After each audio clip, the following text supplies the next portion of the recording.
क्या? नहीं, मैं उसके विरोध में हूँ और मैं समझता हूँ कि हर राष्ट्रप्रेमी को, हर संविधानवादी को उस यात्रा का विरोध करना चाहिए। धीरेन्द्र कृष्ण की जो यात्रा का विरोध है वो किसी धर्म का या किसी संत का विरोध नहीं है। वो विरोध इस बात का है कि धीरेन्द्र शास्त्री अपने मंचों का, धार्मिक मंचों का इस्तेमाल राजनीति के लिए कर रहे हैं और भारतीय जनता पार्टी के एजेंट बन के ये काम कर रहे हैं। मेरा ये आरोप है और इसको मैं सिद्ध कर सकता हूँ। देखिए, इस देश के अंदर अगर सांप्रदायिकता फैलाने के लिए धार्मिक मंचों का इस्तेमाल होगा तो निश्चित रूप से ये देश का ताना बाना बिगड़ेगा और भाईचारा खत्म होगा और फिर से तनाव की स्थिति देश के अंदर बनेगी। वो अभी तक ये सब करते थे अपने मंचों पे बैठ के, जहाँ पे वो कथाएं वथाएं करते हैं, लेकिन अब उन्होंने सड़कों पे घूम घूम के पदयात्रा करके ये मांग कर रहे हैं कि इस राष्ट्र को हिंदू राष्ट्र घोषित कर देना चाहिए।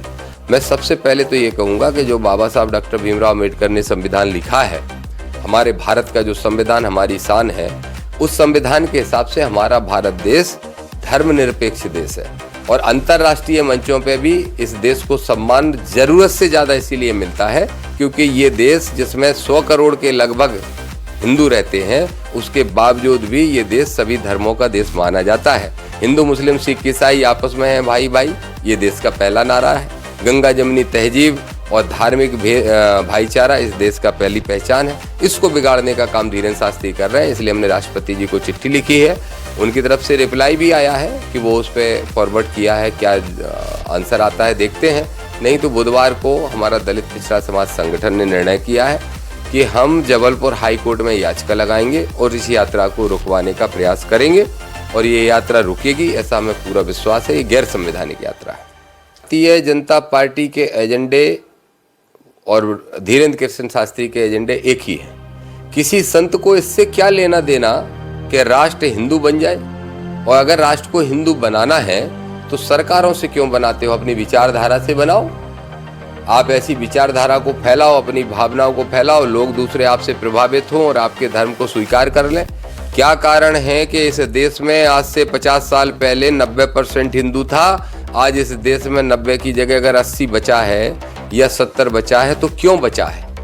क्या कारण है कि एससी का व्यक्ति ओबीसी के अति पिछड़े व्यक्तियों को, किसी कुशवा को पैर धुल के पीने पड़ रहे हैं किसी उच्च जाति के आदमी के, तो कहीं पे जाटव को घोड़े से उतार दिया जा रहा है शादी होने के बाद भी, तो कहीं यादव की चोटी काट दी जा रही है भागवत कथा करने के कारण भी, कहीं लोधी को मल खिलाया जा रहा है, तो कहीं पे पटेल कुर्मी लड़की को भागवत में बीच में उतार के भगा दिया जा रहा है, कहीं पाल समाज के लोगों को जातिगत रूप से अपमानित किया जा रहा है। जब ये सारा अपमान करने वाले लोग जय श्री राम बोलते हैं तो ये जय श्री राम का भी अपमान कर रहे हैं और हिंदू धर्म को कमजोर कर रहे हैं। आज बौद्ध धर्म को मानने वाले लोगों की संख्या अगर बढ़ रही है तो इसलिए बढ़ रही है कि जो हिंदू धर्म के ठेकेदार बन के बैठे हैं तथाकथित 2-3% लोग, उन्होंने हिंदू धर्म को अपमानित करने का काम किया। आपने देखा होगा एक अनिल मिश्रा नाम का व्यक्ति जो ग्वालियर में बैठता है, वकील की पोशाक ओढ़ता है, उसे इतनी तमीज नहीं है कि जिस संविधान की दम पे वकालत कर रहा है वो संविधान ही डॉक्टर अम्बेडकर ने लिखा है। अम्बेडकर का अपमान कर रहा था तो कर रहा था, उसका मुकाबला एक शेरनी से हो गया, सीएसपी लड़की हिना खान, और वो सीएसपी ने जो जवाब दिया वो सारा जवाब पूरी बीजेपी को, आरएसएस को और मनुवादी सोच के लोगों के लिए है कि तुम सनातन को डर का किन हथियार बनाना चाहते हो, तुम जय श्री राम को इसके लिए इस्तेमाल करना चाहते हो। जैसे ही तुमने देखा कि वो डीएसपी लड़की, सीएसपी लड़की मुस्लिम समुदाय से आती है तो तुम कहने लगे तुम सनातन का विरोध कर रहे हो। उसने क्या मुंह तोड़ जवाब दिया, मैं उसको सल्यूट करूंगा। उसने एक बार जय श्री राम बोला, पंडित जी ने, वकील साहब ने, उसने 4 बार जय श्री राम, जय श्री राम, जय श्री राम, जय श्री राम। अब बोलो तो बोलती बंद हो गई उस वकील की, नालायक की। ये ऐसे लोग अगर हिंदू धर्म के ठेकेदार बनेंगे तो अहिर, गुजर, गड़रिया, काछी, तेली, तमोरी, जितने भी ओबीसी के लोग हैं, लोधी हो, साहू हो, नाई हो, क्या होगा इन लोगों का? क्या होगा उस जाटव समाज का जिसको सदियों से दबा के रखा, जूतों के नीचे रखा, जिसको पानी तक नहीं पीने दिया जाता था, और फिर कहोगे हिंदू हो? क्यों मानेगा कोई हिंदू है कि नहीं?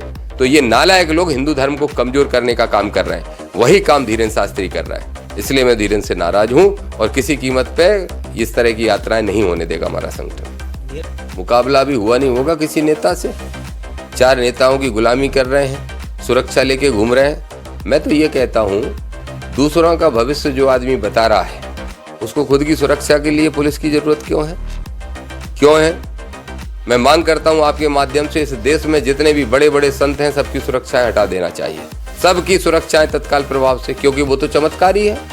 हनुमान जी बब्बा की सीधी कृपा उनके पास है, वो अपना मोबाइल लगा के हनुमान जी से बात कर लेते हैं। तो जिस पे हनुमान जी जिससे मोबाइल पे बात करते हो उसको सुरक्षा की जरूरत है, क्यों धीरेन्द्र की सुरक्षा की जरूरत है? तत्काल हटाओ उसकी सुरक्षा, तुरंत हटा देना चाहिए, और सारे ऐसे आडंबरियों की सुरक्षा हटा देना चाहिए। इनके ट्रस्टों की अगर जांच हो जाए, एक और मांग करूंगा, बहुत महत्वपूर्ण विषय आपने प्रदेश लेवल का छेड़ दिया, आपको ही बोल देता हूँ, जो मैं भोपाल में करने वाला था 2 दिन बाद।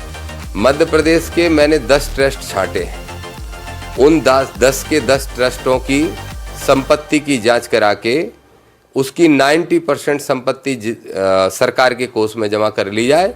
मध्य प्रदेश का दामोदर यादव का दावा है कि आधा कर्ज उतर जाएगा, और वो पैसा जनता ही का है, किसी और का तो है नहीं। तो मध्य प्रदेश के जो 5 ट्रस्ट हैं, 10 ट्रस्ट में से 4-5 के नाम तो अभी बता दे रहा हूं मैं।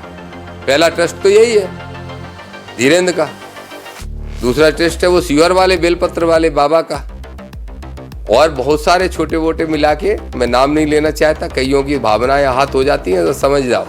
इन सारे ट्रस्टों की जितनी संपत्तियां हैं, जितना पैसा है, उस पैसे को सरकारी कोष में जमा कर दो और किसानों और गरीबों और नौजवानों के लिए खर्च कर दो, शिक्षा के लिए और स्वास्थ्य के लिए खर्च कर दो।